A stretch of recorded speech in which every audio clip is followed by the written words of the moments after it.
Hello, my name is David Mallo. Today I'm going to give a presentation on a phenomenon called perceptual blindness.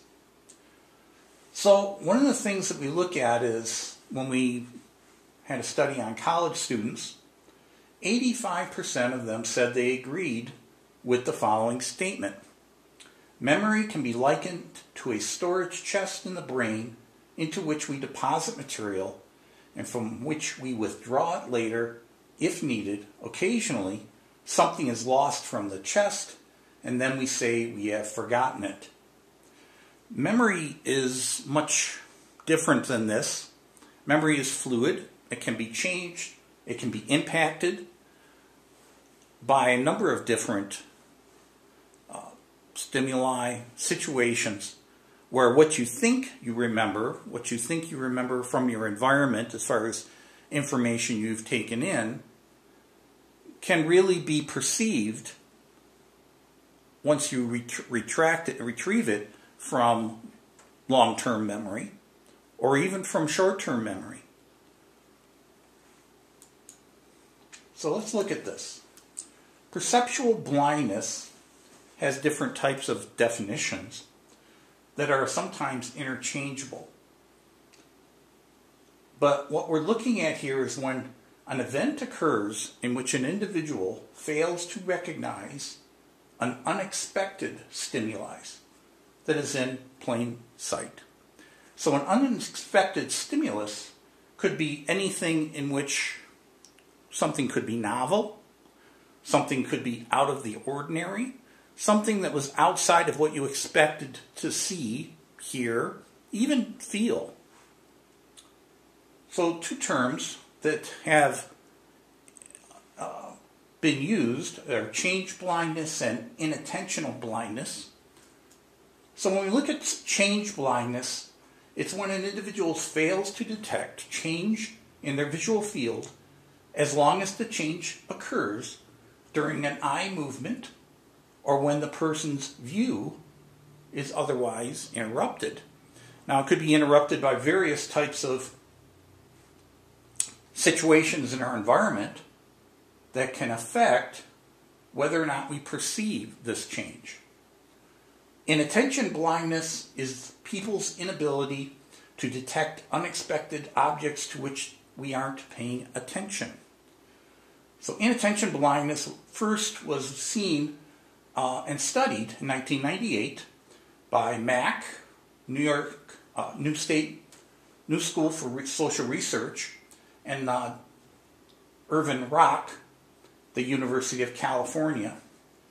They published a book called Inattentional Blindness. So there's a number of things that can affect whether or not this phenomenon occurs. One is called perceptual load. Number of non-relevant items we are looking for increases. The ability to perceive non-relevant items goes down. So that means that we have a perceptual level which can get to a point at which especially non-relevant items, things that are not important to us, increases our ability to perceive them, and our ability to process them can go down, meaning that we can miss big pieces of information. One, there is no perception without attention. You have to pay attention in order to perceive something. Now, you can pay attention consciously, you can even pay attention unconsciously, but there has to be a degree of attention focused on whatever it is that's going on in your environment in order for you to perceive it. There has to be awareness, but sometimes you can perceive things even without awareness, unconsciously. So there is information that may be going in to your brain, but you may not be consciously aware of that information, but it can still get into short-term, long-term memory. People can appropriately use information to guide behavior without awareness. So what are you thinking about here when you are driving to school? You have the situation where you are driving along on a familiar route, and you can move through that highway's number of different stops, number of different turnoffs, and all of a sudden you're at turnoff number 10, and then you get to turnoff number 15. But you're not aware of what occurred in between those. You're thinking of something else. You're thinking about the grocery list. You're thinking about what you need to do when you get to school. But you're not really aware of what was going on when you were driving. So the question was, who was driving at that particular point in time?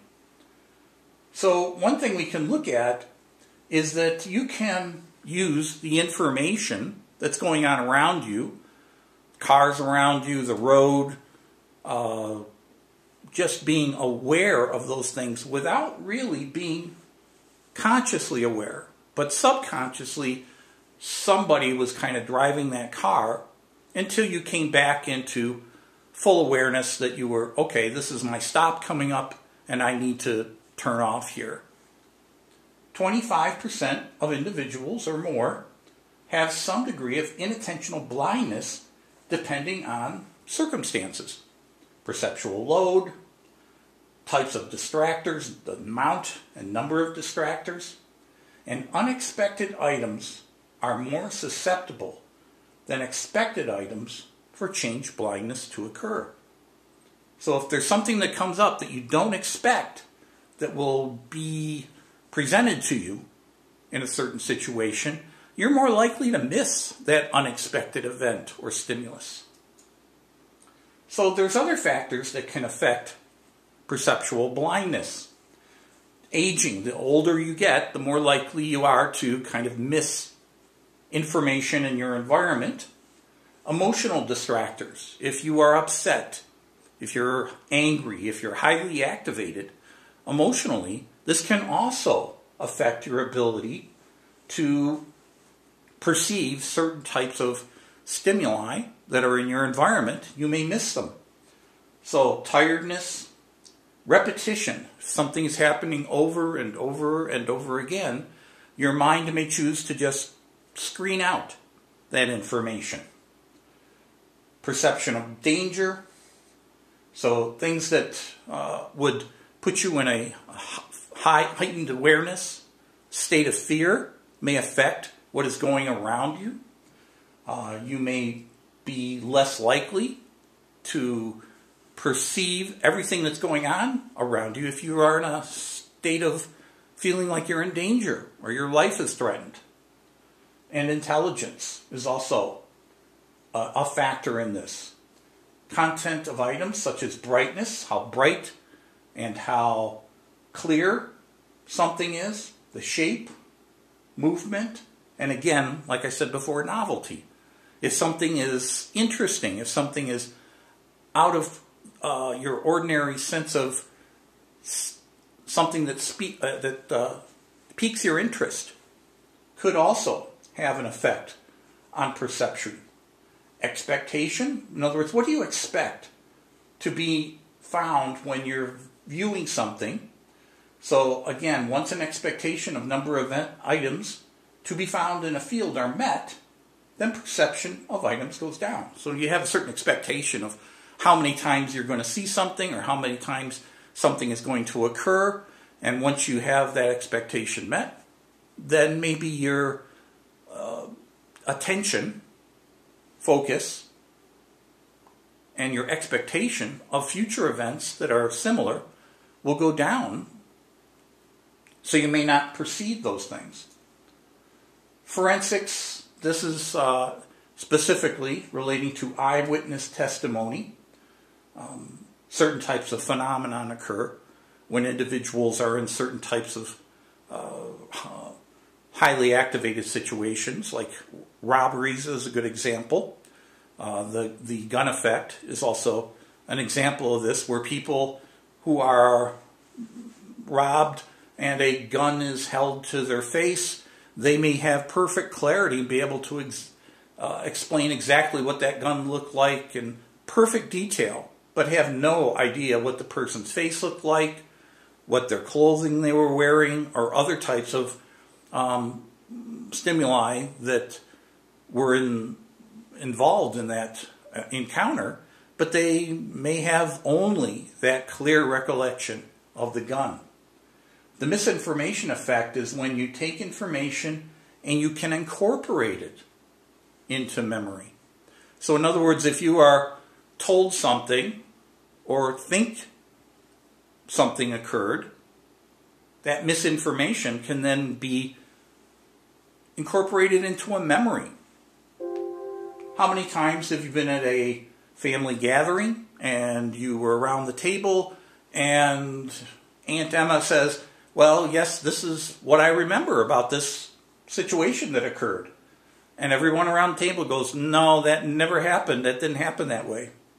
So Aunt Emma has incorporated some misinformation into her memory. She clearly remembers something happened in a certain way, certain manner, but she has incorporated this misinformation and now remembers it in a different way that may deviate from reality.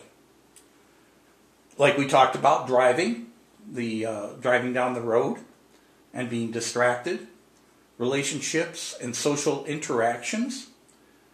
Attitude affects behavior.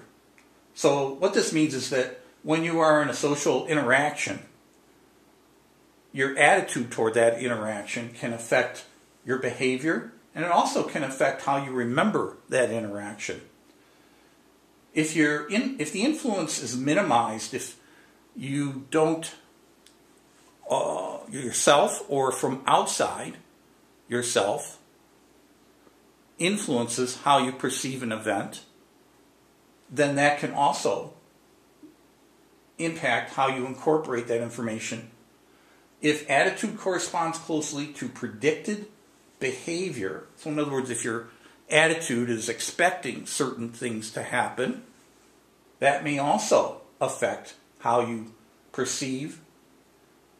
If attitude is potent, in other words, if there's a highly strong affective type of emotional content to the situation, that can also affect how you remember it, how clearly you remember it, and what you remember about that situation. So attention of focus and factors affecting attention. So one of the demonstrations we look at is a phenomenon. And in this YouTube video, we are looking at a situation where we have people on the court. So what your responsibility in this YouTube is to count the number of people when they pass the ball between the people that have the black t-shirts on. So just focus on that. Just focus on that piece of it. And then at the end, I'm going to ask you how many times the people in the black shirt pass the ball.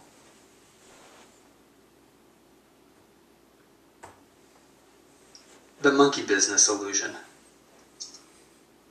Count how many times the players wearing white pass the ball. I'm sorry, how many people, the white people in the white t-shirts.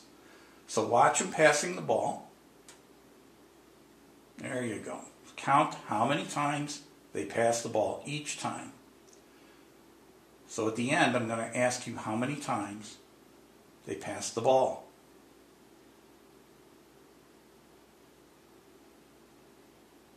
So,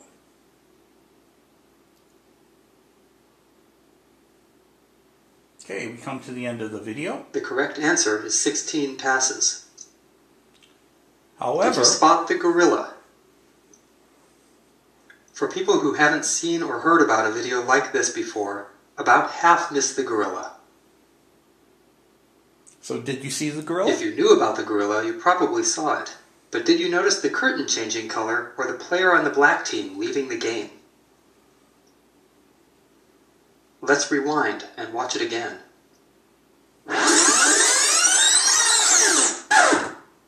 Here comes the gorilla, and there goes a player, and the curtain is changing from red to gold.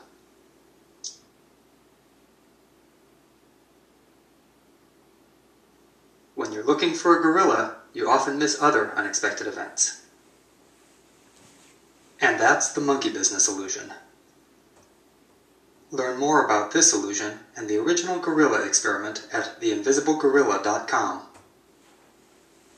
So, this is interesting because this is a well-known YouTube video, the monkey business illusion, and a lot of people have seen it. Most people, they get the correct number of passes, 16, but they totally miss seeing the gorilla. Now, you would expect somebody that's watching this video to see a gorilla come in the middle of the video, pound their chest, and walk off. But about half of people miss this gorilla walking on stage. For the people that have seen this before, the gorilla can become another distractor. So in other words, they're looking for the gorilla because they've seen this before. So they're waiting for the gorilla to come on. They see the gorilla, but they miss the other parts. There's a player in black who walks off halfway through the video, 3/4 of the way through the video, and now there are only 2 people passing the ball in black. And then you've got the color of the background curtain changing color. So these are an example of when an individual is focusing on something or expecting something to happen and something unexpected occurs, then that can change your perception of what you see. Sometimes things that would appear to be very obvious. This is an example of inattention because you are inattention blindness because you are not attentive to the gorilla or things around the gorilla happening in the video. You are only attending to or trying to attend to how many times does that ball pass between the individuals wearing the white t-shirts. So this is a relatively new finding. It's not been around for a long time, but more research is needed to develop an understanding of how this construct can be applied to everyday life and in therapeutic interventions. So there's a lot of ways in which individuals miss data in their daily life, in their in situations that have to do with issues like PTSD and other types of areas where they're, like the example of the person that was held up in a robbery and only focused on the gun. So in a situation where a person is going to therapy for that traumatic event, then you may have to mold your interaction, your intervention around that specific, very specific memory of the weapon. Thank you for your attention. This has been a presentation on change blindness.